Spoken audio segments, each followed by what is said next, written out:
bitch, you a bird, you thigh, you learn, you see, I earn, you stop. A word, I shoot, no rim, I'm high, you burn, I'm me, that's him, you nah, that's word. Mike Owens here. Today I'm joined by Joe Solecki, who returns to action, UFC 302, facing Grant Dawson. Joe, great to sit down and chat. How are things for you today? Yeah, man, I'm doing great. Good to talk with you too. Just finished up training and just got back home, so doing well. It's good to catch up. It must be nice for you to be catching up, fighting again in your home state in New Jersey. I think it's the first time since 2018 you'll make the return. What are your emotions heading back to your home state? Yeah, it's awesome. It's really really cool to be able to go back and fight. Hey, it's just familiar. Mm, With most, I mean, I'm from South Jersey, so like maybe like 90 minutes from there, mm, but I know the lay of the land. So it's cool. When you go to some cities, you got to get there and figure out where the heck you're gonna get your food and where are the good places to go and all that. It won't be like that for me, which is pretty cool. And I'm gonna go a little bit early, so I'm gonna go. Usually they fly us in Tuesday. I'm gonna go Sunday and go see my old gym at home, has jiu-jitsu. Before fight week starts, and see a little bit of family and stuff too, and just get settled and get our roots there and get settled in the Airbnb, and that way we're just there and have full camp set up. So really really cool to be going back home. Friends and family get to come to the fight. So haven't really had that in mm, since my debut is in DC, so it's kind of close. mm. Had quite a bit of family and friends there, but this will be a real home game. So super excited. Can't wait. Not to be a pessimist, but is there any negatives to fighting at home? Are you going to spend the week running around making sure friends and family have got tickets? Is there anything bad about fighting back home? No, I don't think so. I'm not a huge I'm not that kind of guy. Like I don't have like I have. I mean, I'm thankful for all the support I get. I get a lot online and Mm, stuff, but I've never been that guy to have like 30 people at a fight week. People might buy tickets and I'll try to see them afterward or whatever. But I think I've always kind of been that guy who's just kind of stuck to himself. So I'll have support there for sure, but it's never been like a hindrance, which is mm, very fortunate. Because you see guys that have these huge regional fights and stuff like mm, these massive fan bases, but also you see them being really pulled in a million directions. I've been very fortunate to get a ton of support, but without that downside to it. So mm, no, yeah, really not a big deal at all. No one, um, and I have a lot of people that have been around for the whole thing from the beginning. mm. So people that'll be coming to watch the UFC have been coming to CFFC and Ring of Combat. So it isn't their first rodeo either. They're not like, oh, what the heck? When can I see you? This, that. Like they know how fighting works, Yeah. and which is pretty cool too. It's cool to have people that have been there the whole time. So super excited, and yeah, I don't see a downside one bit. Yeah, 100%. Well, as I mentioned at the start, you're facing Grant Dawson. I imagine you're also excited for this matchup. Give me your first reaction when you got the name Grant Dawson handed to you. Oh, I love it. I'm excited. It's a great matchup. I think it's a great matchup for me, but also it's a fun matchup. Mm, There's no secret he's a great grappler. I've shown that I'm an elite grappler as well. So it's a fun puzzle to solve because I spent most of my career. You know, it drives me nuts when people will ask and be like, what does your opponent do?" You're like, dude, the guy was ranked like 15th in the world. He mm, does everything, and so do I, all at a high level. Like just because we're both probably better at grappling doesn't mean we're not world class at kickboxing for MMA and mm, wrestling for MMA and jiu-jitsu. All the above. Um, but that being said, there's no secret we both grappled a lot in our fights. So in my career, I feel like a lot of my fights have been like, how the heck can I make this guy miss and get to his hips? mm, This really isn't that fight because it's going to have to take place everywhere. You know what I mean? Like you see a lot of times with two grapplers, it can become a stand-up battle, which would be really fun. I think that's a really exciting perspective thing that could happen here.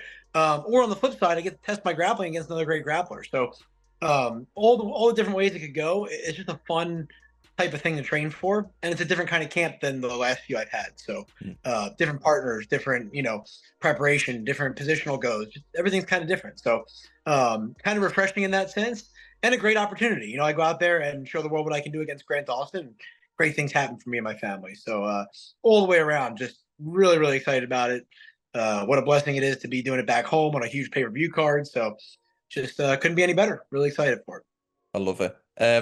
You mentioned there about the kind of two possibilities, either a fantastic ground battle or maybe your ground skills cancel each other out and we see a kickboxing fight. Which do you think is the more likely of the two scenarios?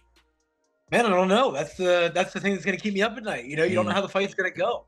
And it's just exciting. You know, you really have no idea. You get your templates down and your game plans and, you know, all your different sparring rounds and scenarios, but no one really knows, you know, and that's the thing is like in this sport, we were laughing about the other day. I think it was Cody Brundage and Bo Nickel. I can't remember. Like he was like a minus 2,000. I was like, yeah, he's an underdog, but like no one in this sport with 4-ounce gloves should be a minus 2,000 favorite or a plus 2,000 underdog ever, you know?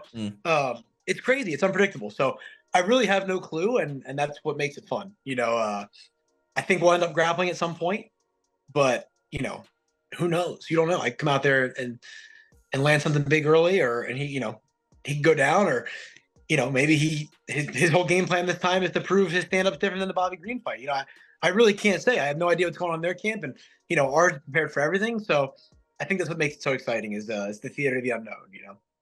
In terms of tape study, obviously Grant's last fight was a pretty show, and I think it was 30 seconds for the Bobby Green knockout. What have you made of that fight, and is there anything that you look at from your game plan or your skills that you feel like you could take? I mean, obviously a very short one, but anything you can take from that? Yeah, I mean, of course, like you're gonna watch stand up in every fight and try to see if there's holes to expose. The same thing as we will on the ground, you know. But I think me being like, oh, I'm gonna try to catch him in the first 30 seconds like Bobby Green did, would be like him being like, I'm gonna bait Solecki to go for an armbar and try to slam him. You know, both of our last fights were kind of, we definitely both lost, but they were definitely kind of weird in the sense of very very quick, and a fight never got to unfold. You know, so I don't really know what to take from the last one, but he has a body of work well beyond that, you know, for me to watch and study, and my coaches as well. Kind of letting them do that, and then right about now, 5 weeks out, I really dive into it a little bit myself. But you know, it's 90-10. Worry about myself 90% of the time, him 10%. I'll watch it thoroughly because I'm a prepper and I want to make sure that I have every box checked. But for the most part, it's been my coach making the game plan, and you know, I think your coaches and your very close teammates can watch it very objectively because they're not going to be the one in there, and then they emulate as they see fit and, you know, put me in the scenarios that need to be used. So can't really go off anything in the past or anticipate anything in the future. It's just that night, you know. I don't think Bobby Green would plan to go out there and touch him in inside of 30 seconds. You know, I think he just bought his best skill set, and that's what happened, you know. And I'm going to do the same. I would love for that to happen. I would love to catch him on a bad shot and take his back and choke him. You know, I'm sure he would love to do the same as me. So but we got to train for that 15-minute hard grind, and you know, especially with the grappling heavy pace that he tends to bring, and I've bought, it's been a heck of a camp preparing for that, because you've got to bring a big gas tank to work that hard for 15 minutes on the ground like that. You know, grappling and wrestling takes everything out of you, and I think because of that, I'll be in the best shape of my life going into this, which is pretty exciting too. 100%. You mentioned it a couple of minutes ago, and I did want to ask about it, but you're both coming off strange positions given the nature of both of your last fights. I mean, as you mentioned, they are both technically losses, but both of them have a little bit of strangeness attached to them, just given how kind of unnatural or unpredictable they were. I'm wondering, obviously, I was in the arena and we obviously spoke prior to your last fight, but how do you reflect on the fight against Drakkar and Austin, and what are the key lessons or the key takeaways from you know, it's a weird thing because you don't get that full body of work to go back and watch, you know. There's a couple things I didn't love that I did in the grappling that led to me being on my back, you know. So definitely you take those away and you go back and work on them. And you know, you read all the critics online, you should have hooked the leg and this, that. Yeah, I mean, yes, I know that. I've been training jiu-jitsu my whole life, but I was also trying to break his arm. You know, like when you're in the moment, you're trying to get the W too. So you know, you kind of abandon that hedge your bet, stay safe to go for the win. But yeah, it was not it's not my favorite fight. But you know, there was so much good that comes out of it. You know, I'm really strong in my faith, and I've been very blessed to be on that path in my life. And you know, it was a challenge coming out of that for sure. But you know, ultimately, what it does is strengthen my faith, bring me closer to God, and you know, it really tests too. Is like it's very easy to watch guys in this sport when everything's going your way love the sport, you know, and then they're in the gym every day, and then you know, they're so excited to get back to the next one. But the thing is, like, how does it happen when, or how do you feel when things aren't going your way? And like, you know, that kind of loss is kind of embarrassing in the moment for a lot of people. I was back in the gym on Monday, you know, I had to teach my classes, I had to show up and be a teammate, and you know, we're right back to work. So what's cool about that is when something like that happens at the highest level, and you're going to get all that feedback, you know, all the nonsense if you tune in online and all that, which I kind of just avoided. you really find out about yourself. Nothing changed. Nothing changed coming out of that fight. I didn't lose any enthusiasm for the sport. I love the sport as much as ever. My confidence is intact. So yeah, it's not fun to go through those weeks to follow, but while you're doing it, you're like, oh yeah, I'm still here. Like the worst thing that could have happened, possible, happened, and it really didn't suck as bad as I thought it would. You know what I mean? Like the competitor, they would love to have that back, or have had that go another way, or not look so and I'm sure Grant went through the same thing. Like he got flatlined by Bobby Green. So it's like you look vulnerable in front of the whole world, and that part kind of sucks because I don't even ever see myself like that. You don't really see yourself limp on the canvas like that. So that part sucks. But man, when you get done, you're like, it really wasn't so bad. Like I would risk having that feeling 1,000 more times to go out there and be bold and try to get another dub. So that's what it's all about. And that's the thing is like talking about it with teammates. Some guys are on the come up, but we have some that are at the highest level, and we're laughing like, dude, like the people that sit back and they're worried about that moment, like they'll never understand how good it feels to walk out in that arena of 20,000 people. No. So win, lose, draw.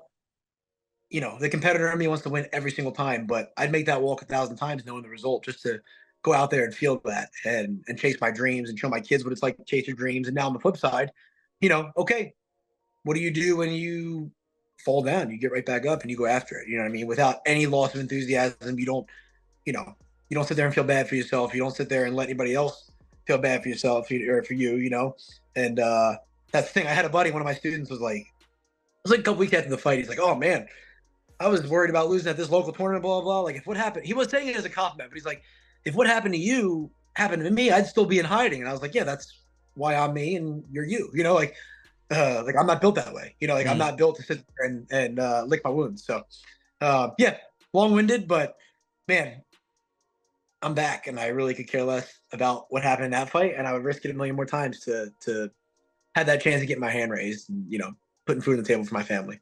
No, I love that, and I appreciate your honesty with that one. And it's still kind of an interesting position I feel like you're in, Joe, because this fight, I mean, as you mentioned, Grant previously had a number 14, I think, right next to his name. You're probably in that yourself in that top 20, top 25 range. So it's still a massive fight for the lightweight division. I'm wondering what you feel a win unlocks for you over Grant Dawson next month.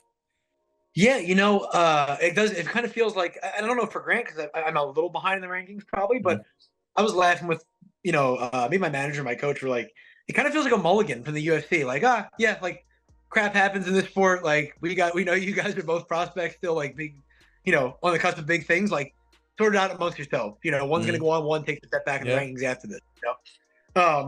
That's kind of what it feels like. But I've had fights like fighting Jim Miller. I thought that was gonna be the one that like set me over the edge to something huge, and it was kind of a boring fight, so it didn't really pan out. But then I've had the Deaton fight. I fight a guy who's a last minute replacement and submit him, and then get a big opportunity coming off that to fight Drakkar Klose up in the rankings. So I can't really look too far into it. I really just gotta June 1st, man. There's nothing beyond June 1st. Get out there, go to battle, fight every single position, every single strike, and then try to get my hand raised. And that's all I'm focused on. But I do know if I do that, good things are gonna happen. So that's it. It's just get past this guy in front of me at all costs. I always find it interesting when you've got two top contenders like you and Grant fighting on an undercard where the lightweight title, the title in your division is on the line between Islam and Poirier. Does that add any motivation going into this one? I mean, I conscious you're way off and maybe the title fight isn't next with the win, but does it add any motivation having that ultimate end goal being competed for on the same night as yourself? I think it's just cool, like I'm a fan of the sport, so for me, it's kind of funny. I was saying it the other day, Dustin Poirier is one of my all-time favorites. I know he trains at ATT, so he's probably a teammate with Grant. But just one of the guys I look up to, is super relatable, So now I've fought on my favorites are like Frankie Edgar, Jim Miller, Dustin Poirier, Chris Weidman, and Damian Maia, like my top 5, I'd say. So now I fought on an undercard of Frankie Edgar's. I fought Jim Miller. God willing, to make it to the fight healthy June 1st, I'll be on an undercard for Poirier. I train all the time with Chris Weidman at Gym O. And now, I never crossed paths with Damian Maia, but I'm like, that's pretty freaking cool, So, yeah, it's just cool to sit there and be like, that's pretty awesome, The other thing we were just laughing about, 0.0001% chance, but look at Ali Quinta fighting Habib because he's the only one that made 55 or whatever that day. Yeah. No, when you're on You never know. So just funny stuff could happen. But yeah, it's just cool to be on a big card like that. There's a lot of times, and it really doesn't matter. I don't think about it like that. But like when you're on a smaller Apex card, I love it. I'm just worried about my fight. But when people like don't want to tune in sometimes, like, oh, who's the main event? You're like, I don't even really know. On this one, man, like even putting out the ticket link and stuff for friends and family, I was like, yo, get on this, because when these tickets drop, you're not going to be able to get them at a normal cost, because this is a massive fight, Yeah. So I know there's going to be a lot of buzz, and that means a lot of eyeballs, and there's always a trickle down effect, I feel like. So it never hurts to have more people watching you go to work on a card because of the greats that are headlining. Were you surprised that Dustin got the title shot? I mean, coming off that win over BSD was a massive, massive rebound after the BMF title loss, but were you surprised that he's fighting for the undisputed next? I'm not. I think dude, the fight fans have the memory of a goldfish, it seems like. So while Saint-Denis is not Islam and he's not Habib, I think people are thinking that he got the monkey off his back in the sense of, whether the Storm was a great grappler and then put his lights out, and he could do that with Islam for sure. I hope he does. But it's not the same level. But I think that's all the fans needed to see to be all in on a rematch, not a rematch, but like in their mind a rematch. Like he's gonna come back and fight the second coming of Habib, So I think that generated all the interest that you needed, And he's just a fan favorite in general. So anytime he's got some momentum, he's one fight away from, a title shot like that. So, and I think the other thing is, Arman had the chance and he said no. So, which I understand. I know it's a quick turnaround, but they did try to go to the rightful number one contender, and then when he said no, it's not who's best, it's who's left, right? Poirier's there, working and ready to go. Like, why not? So, I think it's pretty awesome. Speaking of Saint-Denis, a lot of people forget that you were obviously matched up with him. I think it was last year or the year before. I can't quite remember the date, but I know that fight was one that was booked. Would you have still have interest in that fight down the line? Yeah, absolutely, man. He's a warrior, great fighter. And it's interesting. It's different than my opponent right now. There's similarities because of the aggressive wrestling and grappling, but his is different in the stand up, right? He's not going to take a step back. He's not really going to move his head. He's not really going to faint. But it pays off a lot for him. I was kind of saying that with the Poirier fight is like, after the fact, it's like you can fight like that until you can't, until you meet the guy who can crack you hard enough where you probably should have fainted or you probably should have taken a step back and circled or something. And same thing with the grappling. Like you can do that until your neck's exposed and you get the guy. Like I know people laugh at the guillotine with Poirier, but like that was a huge factor because that puts his heart rate up thinking he's about to get submitted. Like those were tight. And he was using it to get up and stuff too. So like you can come forward with reckless abandon until you can't, And I think we really had a good game plan for that fight. I think we were really sharp in that fight, and then obviously he got hurt. But yeah, down the line, that's something I would love to get back. I mean, just dude, and he's a class act. I fought the night that we were supposed to fight.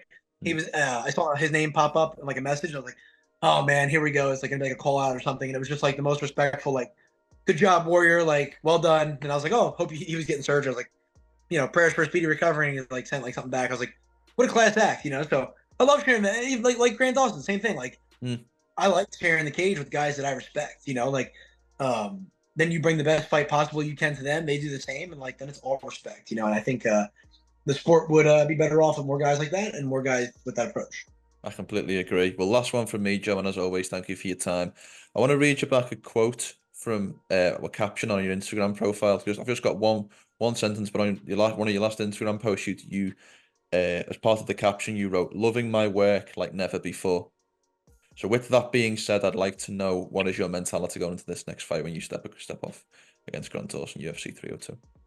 Yeah, I think sometimes, and this is something I was working through even, you put so much pressure on yourself, right? Like the sport, the next fight, what happens?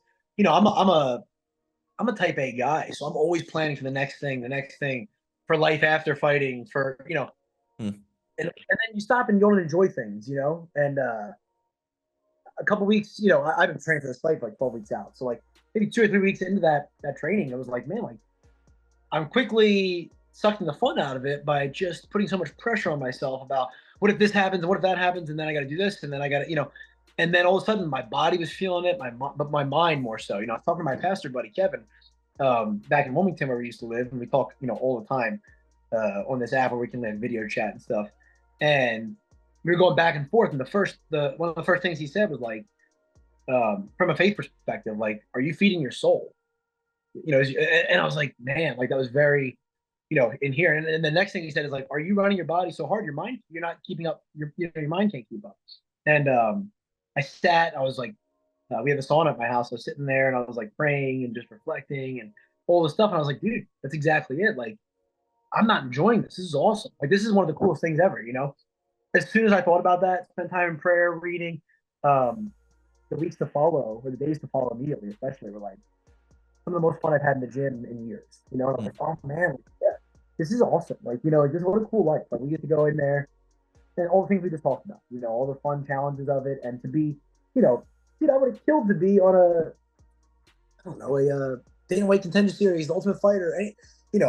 Now I'm on my third contract in the UFC on a UFC pay-per-view, fighting what was a ranked opponent. Like, dude, these are just awesome experiences, and the thing is, it goes so fast, it can all be over very, very soon. So with that perspective in mind, I think that leads to a harder fight too. You always hear guys saying that. I've always felt like that. And one of the things of going back home, I get to go back home and see the gym that I grew up in as a little boy, trying to figure out this whole martial arts thing, never winning a tournament. And now I'm going back there as, a UFC fighter for 5 years now. Like, that's crazy to me. So, yeah, just with that perspective, I'm around teammates all the time, man, who are on the come up, who are working jobs, and, they're great fighters. They're just hoping to get that chance to get a shot, and I have it, so it's just been really cool, really fun couple of months here, especially this last couple of weeks being, in the thick of camp and just really, really enjoying every moment of it. So the fight's going to be an extension of that, really enjoying just the fight week, the process, the cut, everything, one day I'm going to be, would give anything to come back and do all this. So just keeping that in mind as we go and really enjoying the work that God's put in front of me and the opportunities that I've been blessed with, and to be able to do it, alongside my family now. They can come to the fights or fight weeks at least. The kids or my daughter's a little too young. My son's a baby, so he can come because he won't know what's going on. But so it's so cool, man. This is stuff I would have dreamt up as a kid, and now we're here. So sometimes you got to remember that and stop stressing and just thank God for everything you got, and go work from a place of that. Like, man, I'm blessed, and that kind of hit me a little while ago, and just been really feeling that ever since. I think that's the best place for us to end the that sentiment that you just gave us, Joe. Thank you as always for your time. Really great to catch up. I did enjoy speaking with you more in person, but Zoom will do, given how far away we are. But best of luck for the rest of the camp, and obviously best of luck for this next fight.